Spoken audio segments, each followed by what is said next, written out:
Happy Friday, happy St. Patrick's Day.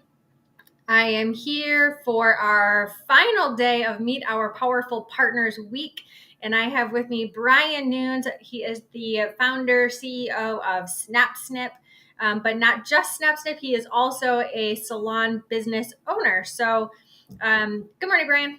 Good morning. How are you today? I'm good. How are you? You're not wearing green. My pants might be green. Okay. All right. All They're right. not though. Yeah, no, I'm not wearing green today. So tell us, this is your oyster for you to tell us about SnapSnap. What is it? Why should everybody know about it? Why should everybody be using it? Give us the rundown. Well, first, I want to thank you for having me on here. And then I want to apologize to everybody. Allergies are terrible in Raleigh right now. And so if I'm coughing or I sound sick, I'm not. I'm just sort of navigating that world. SnapSnip. Uh, SnapSnip is really a communication tool. I think people call it virtual consultations, but it's really not a virtual consultation. Um, I developed it to help solve several problems. And so let's talk about the problems for a second. I think it's important to, like, if you don't suffer from these problems, then SnapSnip's not really something you want to hear about. But when I opened Blow, I was a service provider with two columns. I was super busy, in way over my head, and dealing with more clients than just the clients that were in my chair. And so when I would hear about the clients, I would either see them getting their hair done in the environment, or I would interact with them, just kind of walking in and out, or I would hear about their experience in a bad phone call where they were wanting something redone, or I would get pulled into a service where a hairdresser was taking on more than they could chew. It was like a younger hairdresser that really hadn't developed the competency to take on advanced color service and kind of got a little too far in the service. And so I'd have to get involved and get other people involved to save the day. Or a redo where that service went all the way to the end. And then now I've got to find a hairdresser to redo the guest and restore trust and then deal with compensation for that service. What do you do? Do you pull it from the level 1 and give it to the level 5, or, all that kind of thing that salon owners probably are really familiar with? Or I'd get a phone call that a client felt she was overcharged because on the website it says, 75 for a partial highlight, and they kind of ignore that and up or the little plus sign that we put on there, or starts at. And they don't realize that because they're a level 3 and they want to be a level 8, that the tone needs to be refined, and that involves some sort of glaze or toner, and there's an added charge to that. And so they get what they want, but they leave paying 30-40% more than they were originally quoted by a receptionist or the website. These are all positions of reacting to a customer experience, and ultimately they lead to nowadays a digital reputation. They affect retention, they affect morale. The other thing is, a lot of times clients would call when I open the salon. Everybody's a new guest, and so clients would call and they would have a consultation essentially with a receptionist saying, well, my last salon did this and I want to go a little bit lighter. And so the receptionist would book them a service based on their understanding, and they would say something like, I'll book an extra 15 minutes so that you and Susie can talk about it. And that should be enough time. And that really never is enough time. And ultimately, the client either leaves hearing something from the stylist like, well, we can't achieve that today, but we can do this and book you for it next time, which kind of doesn't feel really great. Or they find out that it's going to be much more than they wanted to spend, and they leave, and then the stylist loses the time completely that was booked. This creates morale issues between the front desk and the stylists. And so, I could go on and on about the pain points that I was experiencing that motivated me to develop SnapSnip. But essentially what it does is it puts the information required to determine what services and how much time and what the ultimate cost will be to take a client from their existing canvas to their desired canvas. And it puts those decisions in the hands of the stylists through a really intuitive, efficient process that can happen anywhere at any time. And then that information through this tool gets communicated with the front desk, who then reaches out to the client and shares that information, so that the client knows that the stylist has made these determinations. So there's a perceived endorsement there. It creates trust. It sets everybody up for success. It prepares the stylist, makes sure that they're booked for the right amount of time. The client knows what the charge is going to be. If they have any questions, the two can communicate, and then the appointment gets booked. And you know, you've heavily weighted the outcome in favor of successive retention.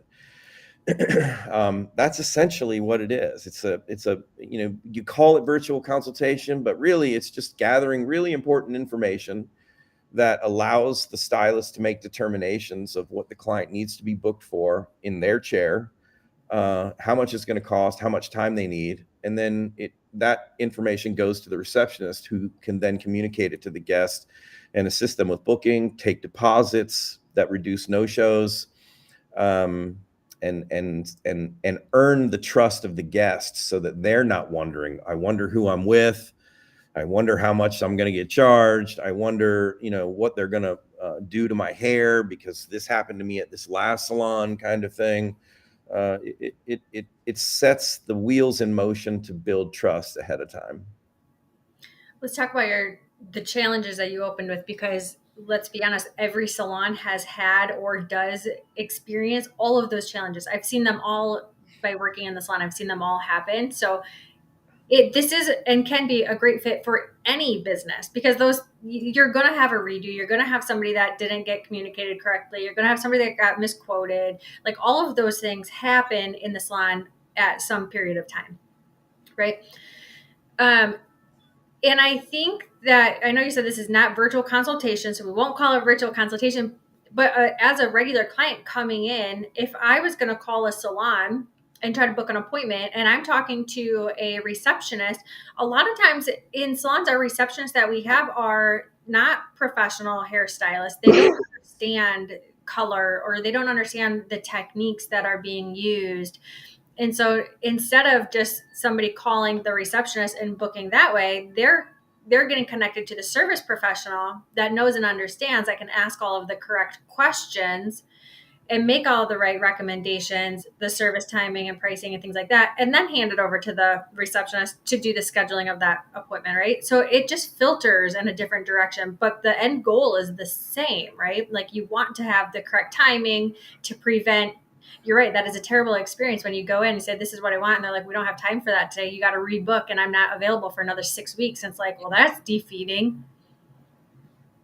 Absolutely. And the client has to spend money during that visit. So it's like, it's like going into a restaurant and your favorite thing on the menu isn't available. And so you got to order something else. And, even if it's good, it's not what you wanted, and so it's kind of hard to get excited about that. Yeah, I mean, I've been in the industry 30 years. I've always heard, and it's been my experience, that most errors are made in the consultation.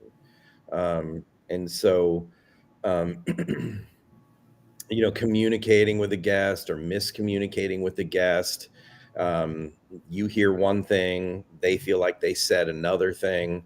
When you've got images and the client's description in writing right there in front of you, it's hard to misinterpret or misunderstand that. And so, you can make decisions based on that, and you've got it right there in front of you when you deliver it, kind of thing. There is no miscommunicating, kind of thing. And also for a lot of salons out there that are, let's be honest, the labor pool has changed tremendously since COVID. And so a lot of us, if our business's foundation wasn't built on developing young talent, we're certainly trending towards that more and more now. And so, what a gift it is to have a tool like this where, kids can come out of school, or not kids, stylists can come out of school and be sort of natives to this technology. It gives them a sense of peace and gives them the ability to take a deep breath. They can communicate about fears and anxiety and potential strategies about a particular outcome with an experienced stylist before the guest gets there. They don't have to go and find an available stylist at the moment because they get stuck. And so, yeah, there's so many there's so many peripheral benefits to using it that we could talk forever about that. We've had it long enough at Blow where what we did was we built a visit type called Snaps. Most salons have visit types called like new requests or walk-ins, salon clients, regular requests, pre-book regular requests. Those are all very common visit types that a lot of POSs automatically populate in their basic versions of their POS. And so, we added snaps so that we could measure the spending habits and the booking habits of people that we filtered through this onboarding process. And it's really kind of alarming to, in a good way, to see the power of what preparation leads to. Preparation leads to retention. So the average retention rate at Blow for a walk-in or a new request that doesn't come through SnapSnip is about 33%. And just to be clear for those out there that want to know what retention means for us, it's 3 visits inside of 24 weeks. That we consider that a retained guest. And so 33%. I think industry standard is like high 20s kind of thing. So we might be a little bit higher than industry standard, but not much. But when we filter clients through SnapSnip and we use the portal that ensures proper booking, ensures they're booked with a stylist competent to execute the service, and gives them an accurate price quote in advance, those 3 core values, our retention jumps to 82%.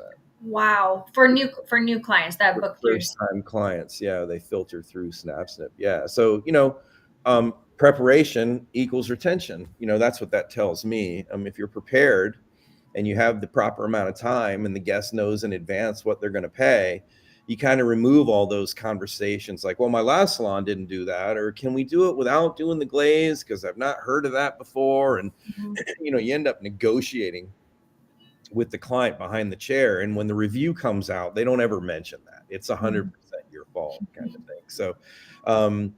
So yeah. And then our average ticket price at Blow is $91 per ticket for new clients. So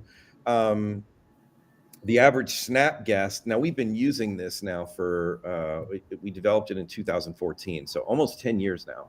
And we've gone through seasons of having like a bunch of high level designers, level 5s and higher, where the price points are higher. And then we've been very young as a company, like we are now. We got a lot of future professionals that are just beginning. So our price points vary throughout those 10 years. But our average Snap customer right now spends $178 per visit. So Wow. you figure you go from $91 to $178. Yeah. And by the way, our average haircut price is around $53. So some people might say, oh, well, of course, snaps are going to be more expensive because it involves hair color. You're going to filter all your color guests through SnapSnip. SnapSnip is going to benefit you most with your color guests, because color guests, everybody needs something different. Haircuts, generally, you're going to book 30 minutes to an hour, regardless of what they want, depending on your skill level. But if our average ticket price is $91 and our average haircut price is $57, then that would suggest that there are hair color services included in that $91 average. Mm-hmm. So at $178, when you think that you're retaining 82% of an average ticket price of $178 versus 31% of an average ticket price of $91, you want to filter every guest that you can through SnapSnip. You want to make sure that you filter them through SnapSnip. The other thing that really blew me away was, prior to this, we would have people come in for, consultations. I got to the point where I was like, we're not going to take any more color guests as walk-ins without a consultation first, so that we can determine what they need and who they need to see and how much to, give them an accurate price quote. And so that takes a lot of time. A 15-minute consultation often gets booked in a 30-minute window or a 45-minute window, and it eats up that entire time.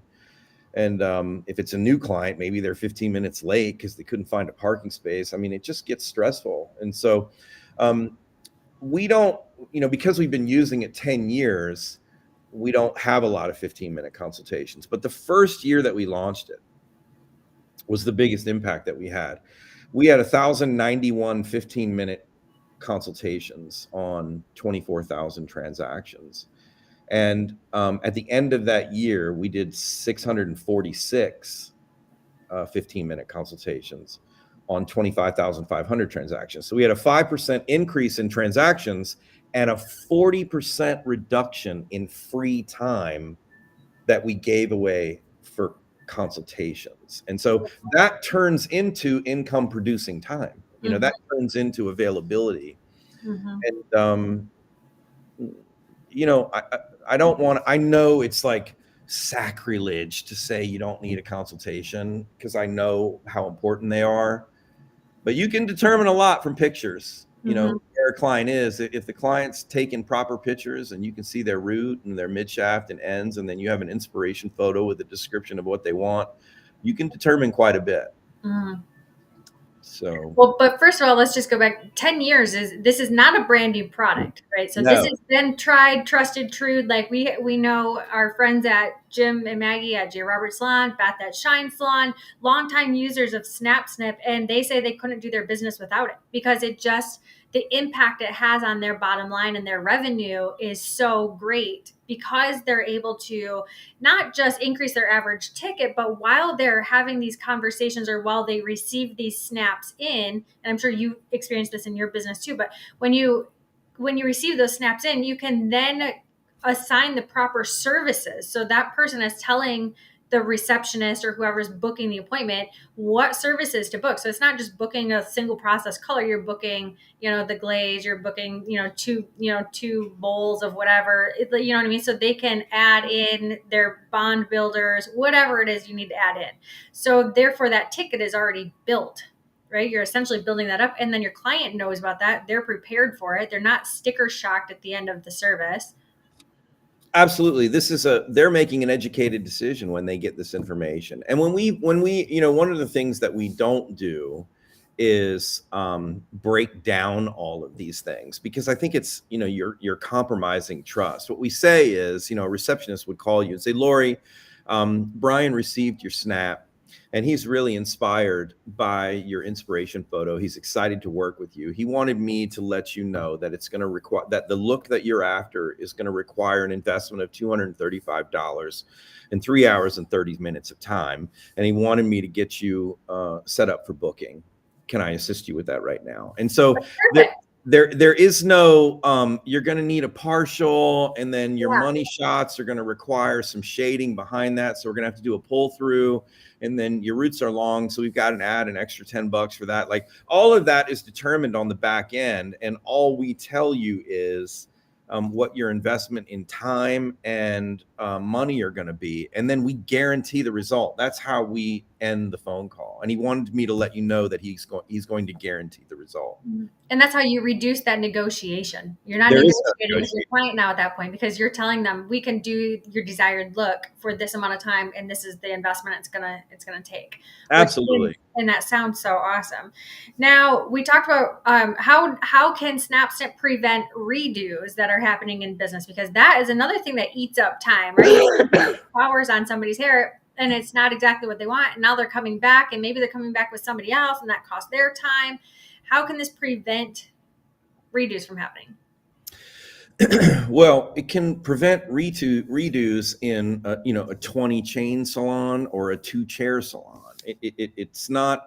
It doesn't matter the size of the salon, because again, when you have the information of where the client is right now and what they want, you then can determine, even if you're just using SnapSnip on your own, or there's a salon of 3 or 4 of you, you might say, we don't do unicorn hair here, or we don't do perms, or we don't, kind of thing. And SnapSnip is beneficial that way, because you don't have a receptionist that books an appointment for a service that might not be within your passion or skill set, kind of thing. But as far as like clients that actually make a booking decision and come in, have a service done, how you reduce the redos are, there are people within most salons that know the competency level of not each individual stylist, but the levels within the organization. So most salons operate under a level system where they have like level 1, level 2. They might have fancy names that follow the level like we do. We call level 3 a mentor, and a level 4 is a master, kind of thing. And and so what you can do with SnapSnip is you can make several recommendations. You can say, okay, Lori likes unicorn hair. She's super great at it. We're going to recommend Lori first, but then we're going to say, and level 4 and higher. So what that tells the receptionist, first, let's try to get this booked with Lori. If there's some kind of blocker with scheduling, or the client needs it before Lori has availability, or they're not available on the same days, then book it with a level 4 or higher, but do not book it with a level 3 or lower. And so, what you're doing there is you're heavily weighing the outcome in favor of a successful visit, rather than allowing the client to make a decision based on price and proximity. Meaning, most clients call, when they talk to the receptionist, they'll say something like, I want to book for a highlight, but I want the girl who's best with blondes.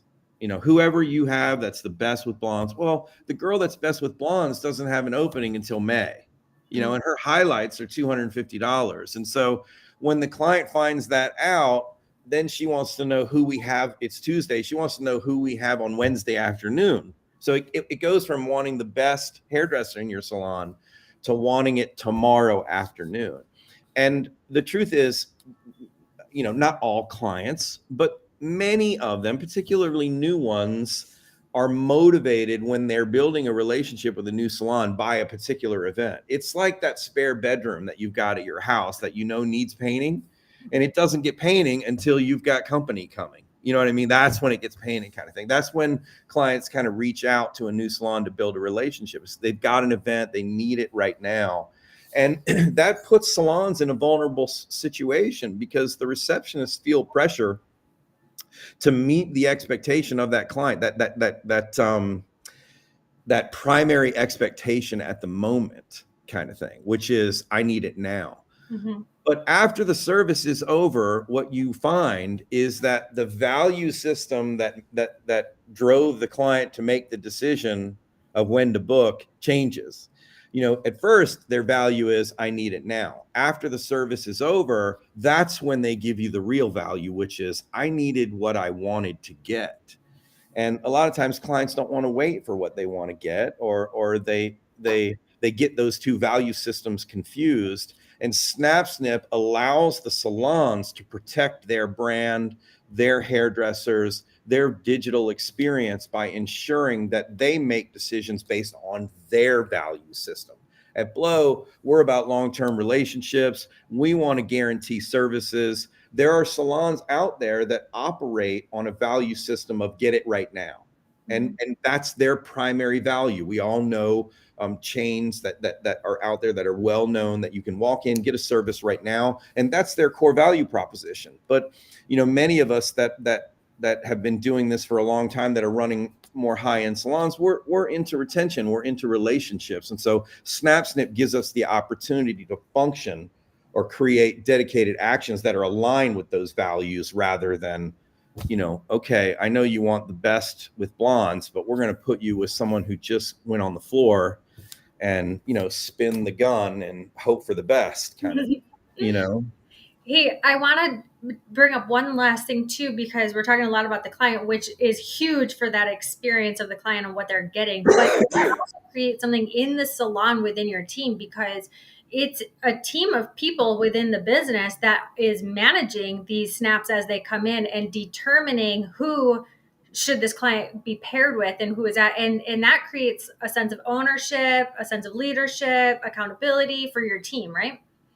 Yeah, so as you're saying that, I can sort of hear all of the salon owners out there that are managers that are here, that are listening to this right now, going, "Oh my God, I've got to get people to manage this. Like, it's one more thing to manage. I can't even get them to X, Y, and Z. Am I going to have to pay them to do this kind of thing?" What I would say to all of those people is, don't allow apathy to create fear and paralyze you from trying something new, kind of thing. Obviously, if you're interested in a tool like this, you're experiencing a problem, and you can't solve that problem with the same actions. You have to create new actions, kind of thing. So what I would say is that SnapSnip unites a culture. It unites the front of the house to the back of the house, meaning we call them guest services, or guest advocates, front desk, and then the stylist. It creates more of a consistent dialogue between the two, that is goal oriented, and the goals are the same, which is to get this client booked for what they need to be booked for, to ensure a positive outcome. And so, yeah, there's a lot of proactive conversation related to a guest's experience that hasn't happened yet.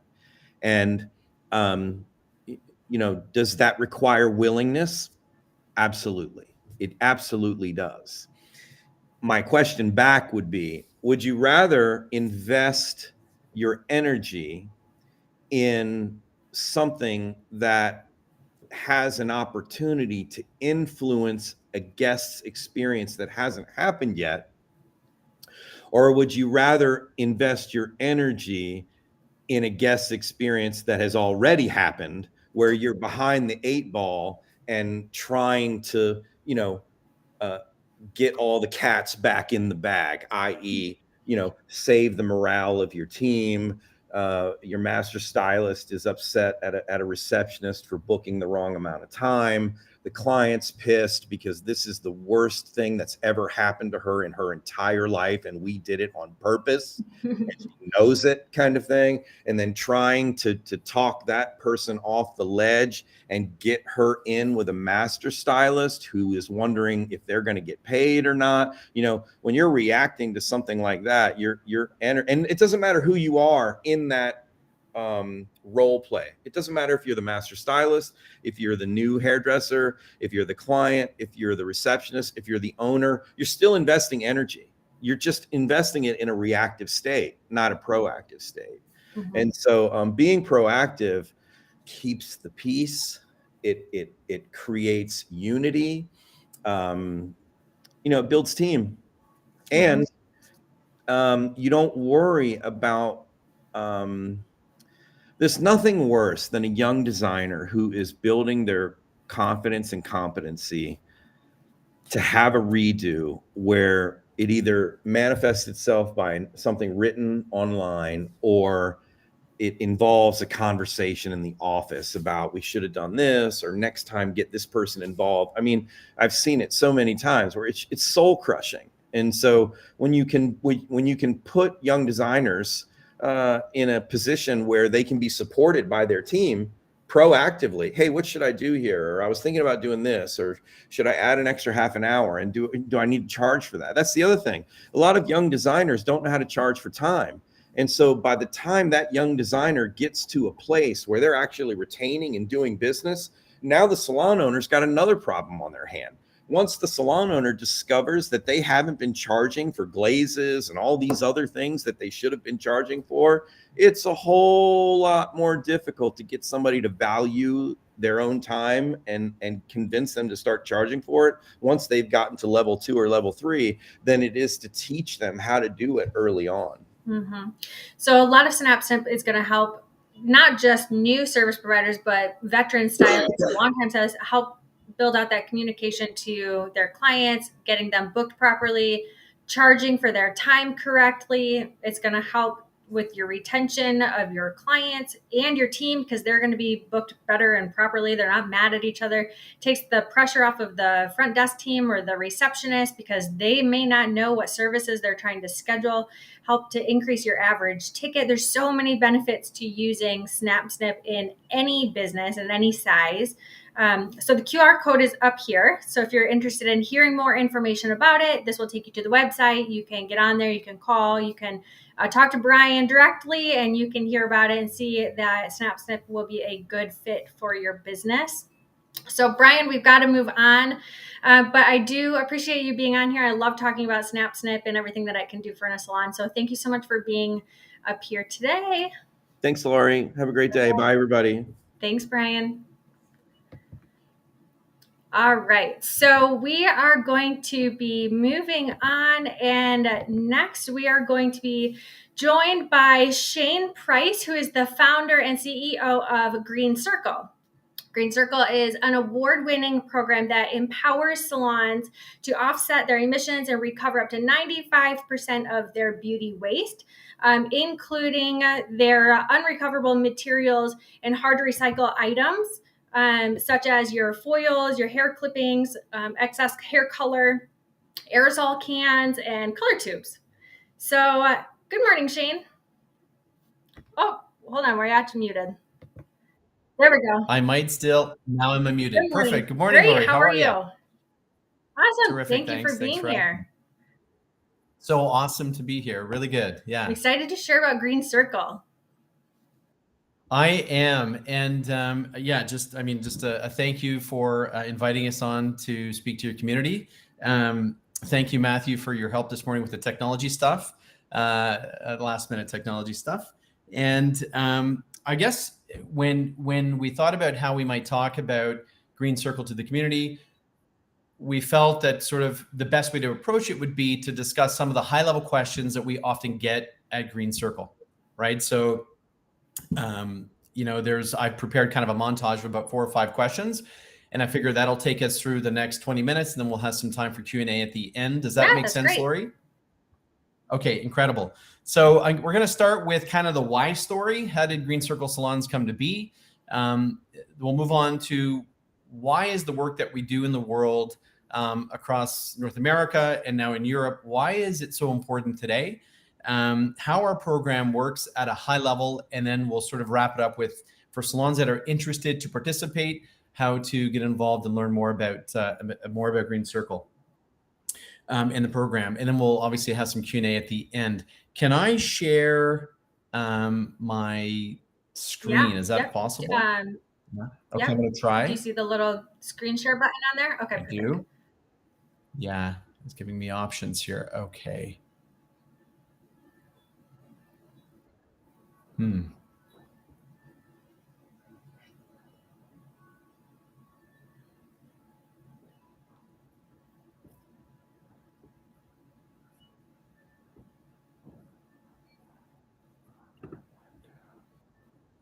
Entire screen.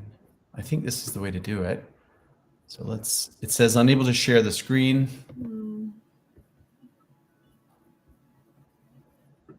Let's try again. Let's share.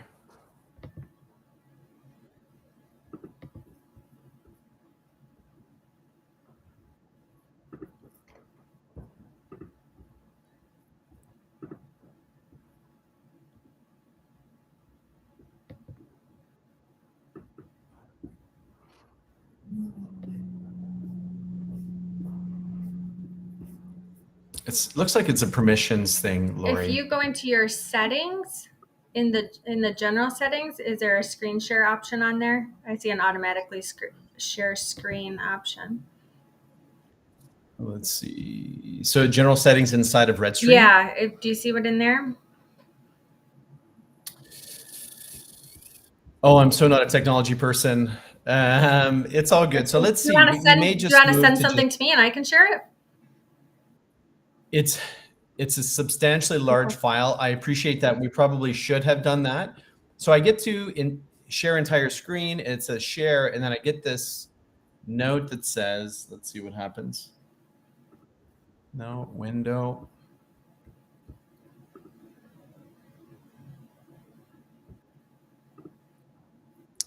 Please update system permissions to allow screen recording for the browser. Okay, so that's one of your computer settings.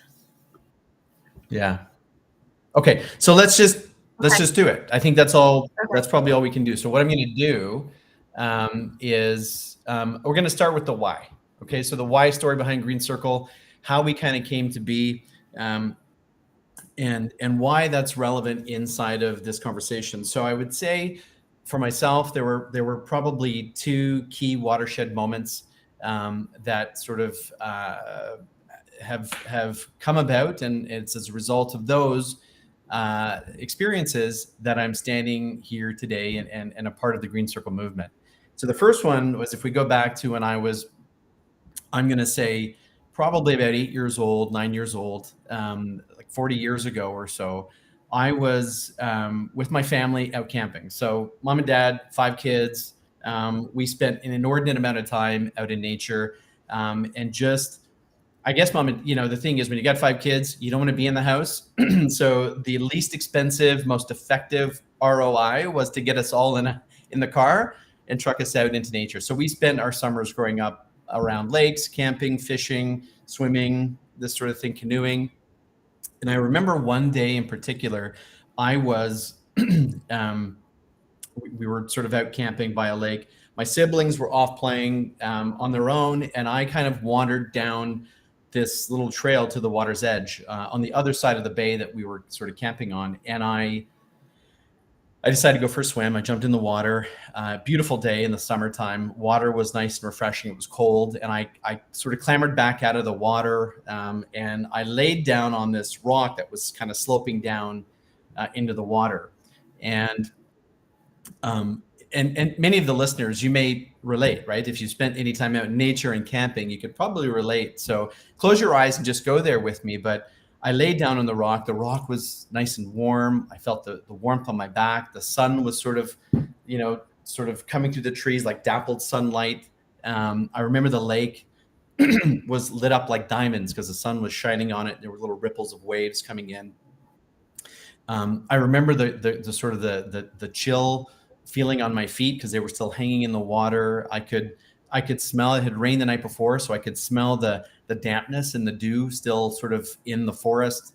The pine needles that were near my head where I was laying down, and the moss and the tree roots and everything else. I could smell all of that, and I could hear nature all around me. I could hear crickets and birds and frogs, and I remember thinking, and why it stands out is because it's the first time I ever thought, like I'm actually a part of this. I'm a part of this environment. I'm human, but I'm part of it. The water that I just swam in, it's the water that I need to survive. It's what's in my body, right? The sunlight that's coming down and warming my body, I need that to live and to survive. I remember thinking, the air that I was breathing, the fresh air I needed to be alive and to sustain my life. I thought about the soil and the ground and how we grow our food and how that is what keeps us alive. And so I'm not sure if it was at that sort of that level of maturity or what it was, just being alone, but I remember that moment very distinctly. And I know we all have people and ideas that have inspired us through our life. And I think back to that moment lying on that rock, and I would say this is probably one of my most special places. I've only got one rock, and it's that place, and it pointed me in a direction. And that direction was, now go back 13 or 14 years ago, and I walked into a hair salon. So I had kind of long hair at the time. My buddy was like, dude, you need a haircut. I've got this guy, and he's got a salon just down the road, so you should go. At that point, I'd only, I think, ever been into like barbers. My dad used to cut my hair when I was a kid. And so I didn't really understand or think much about what a salon environment was. And so I walked in, and I was immediately just awestruck by the sense of community that was around me. The chatter, the music playing, all the technology being used, the blow dryers, the hair, all the stuff that was happening, and it was like sensory overload. And I sort of I remember then just thinking, like, it's incredible that the conversations that are happening between the people sitting in the chair and the people cutting their hair or coloring their hair, or whatever's happening. And it was kind of like these therapy sessions that I was like, I kind of feel like I want to be a part of this. This is amazing. And so I then sat down in the chairs getting my hair cut, and looking around me, I began to notice, hair being cut over here, on my right side, the foils coming off somebody's head. And all of this was going into a garbage bag.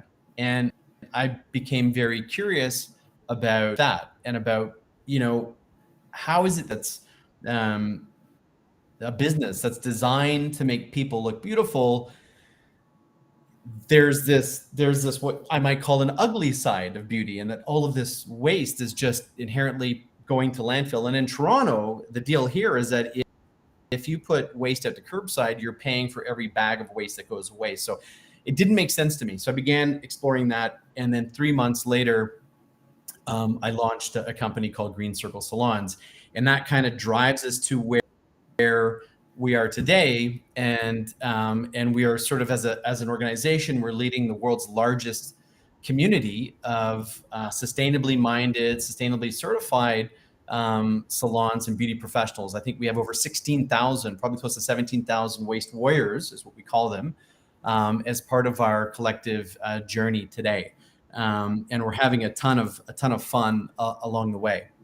So I want to talk a bit about I want to transition a bit now to, and I wish I could show you the slides, because I'm talking about some stats that are I wanted to demonstrate, but I'll just walk everybody through it, and maybe later we can share this deck. We're gonna share our week of partners that we have been featuring this week. So if afterwards you want to get me that information, we'll make sure to include that in our email out to our audience.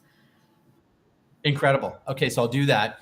And so I want to talk a bit about the current state. Everybody listening, or anybody that will listen to this content, you already know what's going on in the world environmentally and socially, right? It doesn't take much. You turn on the news, you can sort of see the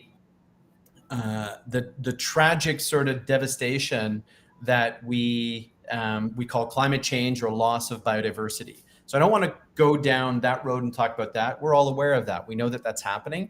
But I want to talk a little bit about, some important details that are kind of relevant for us inside of the beauty industry. Right. So next to energy and transport, so two of the most petroleum intensive industries, beauty and fashion, including cosmetics, are the most polluting industries in the world. So right next to, transport and energy, beauty is sort of the second and third most polluting industries in the world. And so it's the upstream and the downstream impact of all of this work we do to make people look beautiful that is resulting in that particular statistic. It's fascinating. Every 3 months, Americans throw away, just in the United States alone, Americans throw away enough aluminum to rebuild all of Delta, American Airlines, United, so all of the American commercial air fleet, every 3 months going to landfill, right? So that's 4 times a year you could rebuild the entire US commercial air fleet. It's tragic. On our industry alone, right, in North America alone, the salon industry throws about 877 pounds of waste into landfill every single minute. That's about 500,000 pounds a day. And in the 30 minutes that we're going to get a chance to talk, that's around 13 tons, 26,000 pounds of waste that will go to landfill. And so All of this is kind of happening because we are accustomed to this take and make waste linear way of thinking around resources, right? We take it out of the earth, we use it once or twice maybe, and in the beauty industry, often only one time, and then it goes into landfill. By 2030, US landfills will be completely full.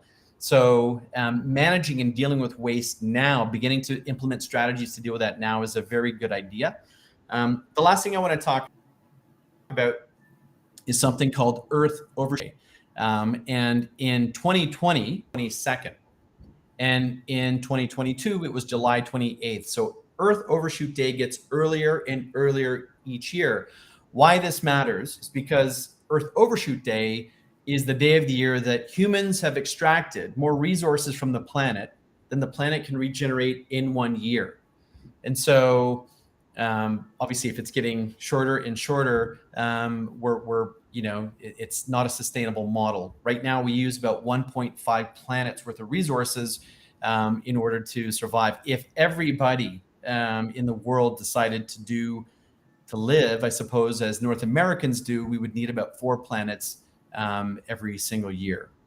And trust me, from what we can see around the world, this is where it's headed. The populations of India and China would like to have the same lifestyle. So let me jump into the good news, because there is some good news. Let me just jump into the good news. Okay, so again, really important stats. 94% of Americans, okay, because we focused on the American audience for this talk, 94% of Americans believe that recycling is good for the environment. Of that 94%, 80% believe that at the very least, the brands that they support ought to be recycling as well, right? So why this is important is because by doing that one thing, which is sort of the lowest hanging fruit that a company like Green Circle Salons can help you with, you're getting your salon guests or your customers vote. You're getting their buy-in. Right. So today, more than ever, consumers are purchasing with their values. They're aligning their spend with where their values are. And often we hear that they're looking to help and not hurt the planet. This is the overwhelming case today as we transition to this purpose economy, the green economy, however you want to describe it. We did some research with Bobbit Media a few years back, and what we found was that 81% of consumers, the type of consumers that go to professional salons, are willing to pay more if they know that their services are being carried out in a sustainable way. Another interesting stat is that products and services that are marketed as sustainable, their sales tend to grow 5 to 6 times faster than those products and services that are not marketed as sustainable, right? So all of this tells us that today there is an appetite by the consumer, by salon guests, by citizens in North America to support brands that, again, are helping and not hurting the planet and have a social purpose or an environmental purpose built into their brand. The Green Circle Salons community is diverting 95% of their waste, and we certify our salons to offer carbon neutral services. So part of the program is when a salon guest goes into your salon and they look and feel great, they can leave your salon knowing that the services they just got are done so in a climate friendly or carbon neutral way, which I think is really key in our world today. And again, these are things that you want to be talking about with your salon guests and sharing, because you're getting their buy-in. You're actually attracting more customers as a result of that. Okay, so I'm going to go to my next slide, which you, of course, you cannot see. I want to talk a bit about, at a high level, what we do as a company. Okay, so we help salons our program, how it works is we help salons to be green, to build revenue, to gain clients, and to save money. So be green is we pick up all of your waste, which we call resources. We pick them up, about 95% of the material that comes out of your salons. It's your hair clippings, your foils, your color tubes, aerosol cans, residual leftover hair color and dyes, you name it, pretty much all of the waste coming out of your salon. So we pick it up on a regular basis, on a recurring basis that works for your salon and your schedule. We help salons to build revenue. So on a monthly basis, salons are earning between $500 to $800 a month The net of that is anywhere between $6,000 to $10,000 a year on average. Salons are generating inside of the program, and all of that is profit. It drops down to your bottom line, which is obviously a good thing for business. And we help salons to gain clients. So we have a green salon directory, and we provide marketing materials to the salon team, so they can communicate through their social media posts, through local outreach in their community, the great work that they're doing. And the goal here, obviously, is to attract and retain not only more new clients, but also, a younger generation of employees or salon staff and technicians that are thinking about where they want to work for their future. And today we know it doesn't take much to sort of see when we look around us that today young people are looking to work for brands that are purpose-driven and purpose-led. And finally, we help salons to save money by providing a sort of a menu of other opportunities salons can engage in to ultimately save even more money. So it might be LED lighting, it might be hot water on demand, it might be a low flow type of product that's in the market that we might recommend. And it's completely up to the salon how and when they use their green change purse, that money they're generating inside the program, but they can use that money to then offset other impacts that they're having in the business. And then I guess, boy, time flies. It's already been almost 20 minutes. So I want to create some space for us to have a conversation about just to sort of open it up to the audience. But in terms of joining, it's super easy, right? ABC 1, 2, 3. So first, you become a sustainable salon. That certification takes about half a day.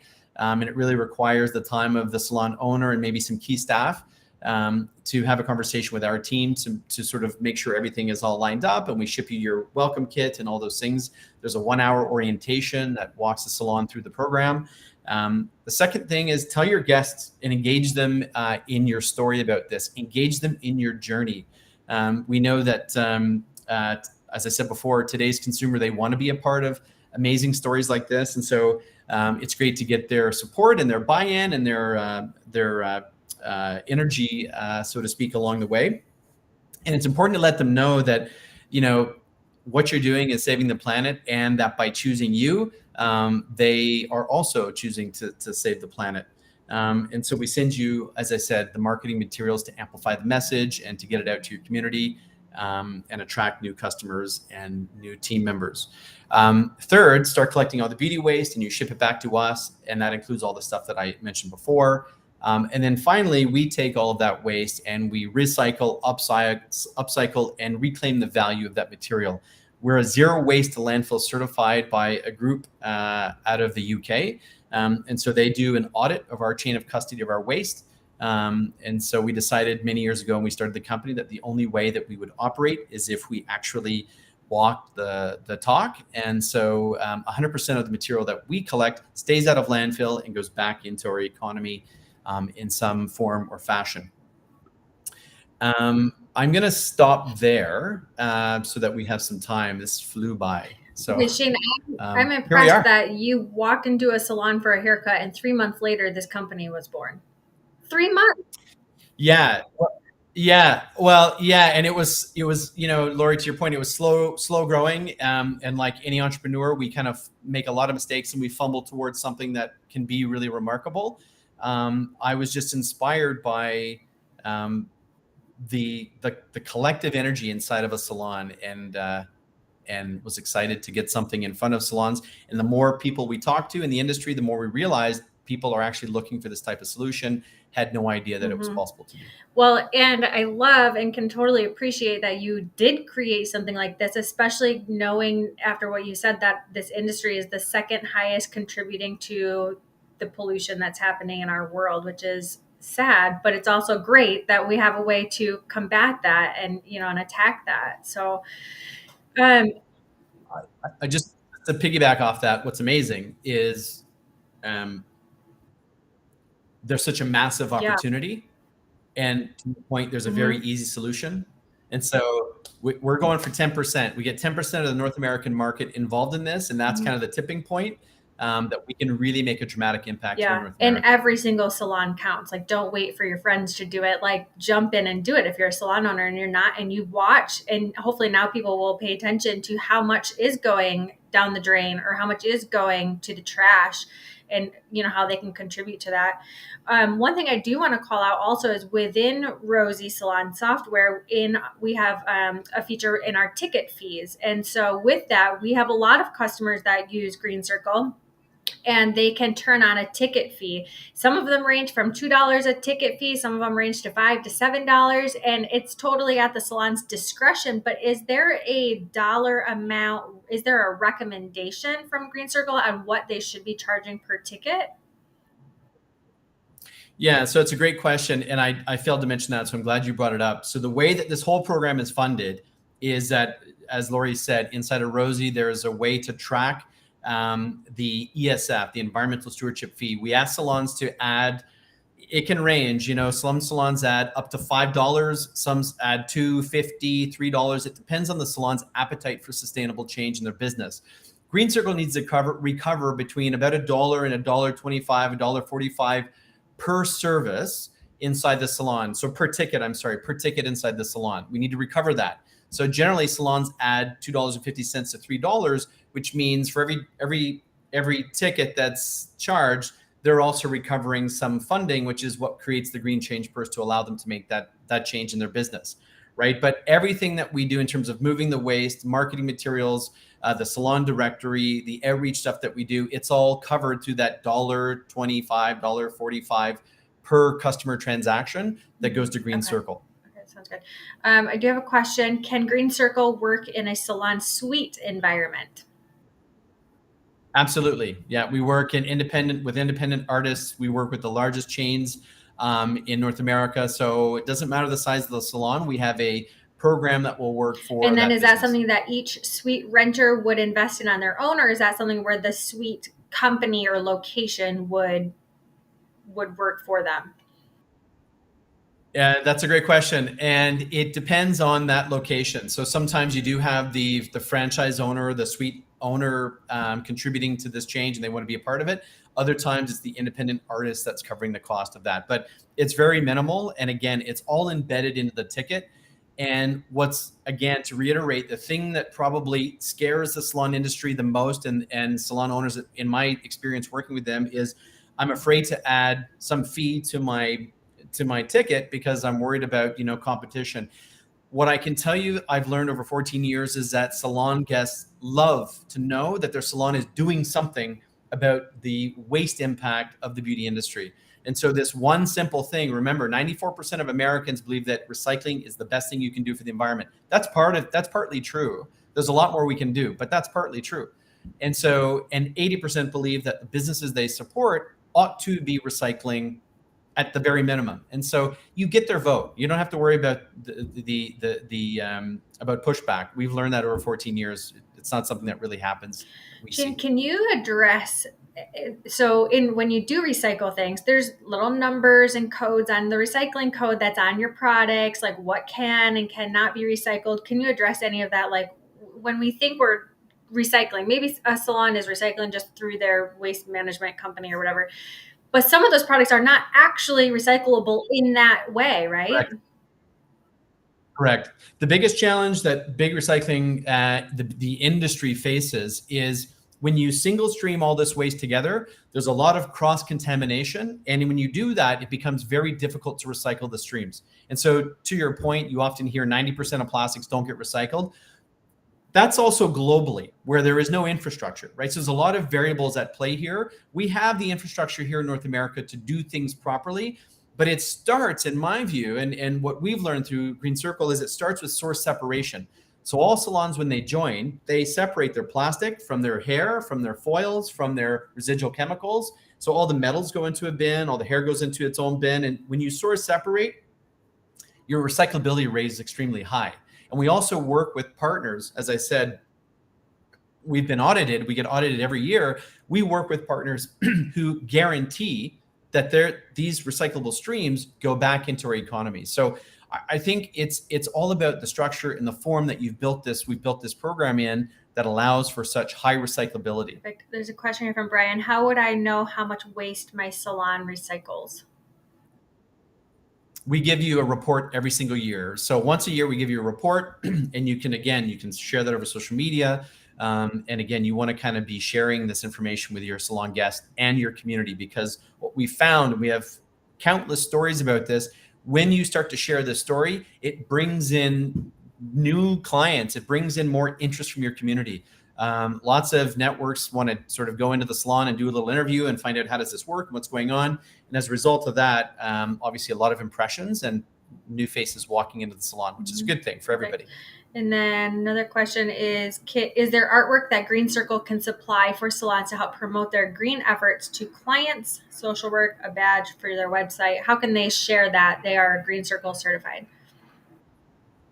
Absolutely. So we have a full marketing kit. When a salon joins our program, as part of the orientation, we send them this kit, and it explains how they can use all of these different assets that we've created on behalf of the salon to share the story and to amplify the message of the great work we're doing. And I think as part of the relationship, the partnership with Rosie, salons that join, I think particularly during Earth Month, they're going to receive, there's a membership fee for salons to join the program. That's the one-time membership fee that salons have to pay. It's $350. I think there's a $125 discount for every salon that joins during Earth Month. We're also going to send each salon I shouldn't be talking about this yet. It's a bit of a teaser, but I'm going to share this with this community. We are going to be sending a comb that is made from recycled salon plastics, shampoo bottles, conditioners, and recycled hair from the salon. So this is something that we've innovated inside of Green Circle. We're completely closing the loop on these particular waste streams. We're going to send salons to combs as part of the campaign for when they join. I've got a chance to see those combs, and they're pretty cool. You have? Okay. I've barely seen them, so I'm not impressed with my team right now. I won't tell you. Okay, so the code here. So how does a salon get started? They can just scan the code, get signed up. What do they have to do? What is that sign-up process? Yeah, they scan the code. It'll take them to a page. And on that page, they just fill out some simple information, and our team will reach out and start the conversation and make sure that we design a program that's exactly the right fit for the salon. Again, just always remember, it's helping you to be green. You're building revenue, you're net positive, you're net profitable in this program every single month, every single year.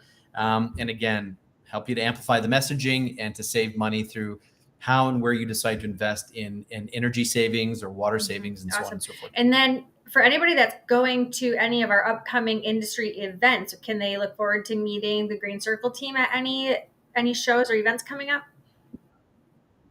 Yes, I know we're at a number of them. I think we're at Data Driven. We're at the Phil that's coming up in Texas. There's a Sustainable Salon kind of summit that's happening also in Texas in the near future. We show up at the PBA. We tend to premiere. Thank you very much, George. Premiere Anaheim, Premiere Orlando, all the premiere things. And so yeah, we tend to show up. We're like glitter. We're turning into that anyway. We're showing up glitter everywhere. You can tell I got kids. Yeah. Awesome. Perfect. Well, this has been so much good information. Thank you for sharing all of that. And definitely, if you get me your slides or presentation afterwards, we can make sure we share that out in an email to our Rosie audience as well. But that's incredible amount of information, and in the way that we can contribute and give back and help prevent some of the things we're putting out there is great. So thank you for creating Green Circle and for being a part of our industry and finding a way into it. Awesome. Thank you so much. Thank you. Have a great one. Bye, everyone. Thanks, everyone.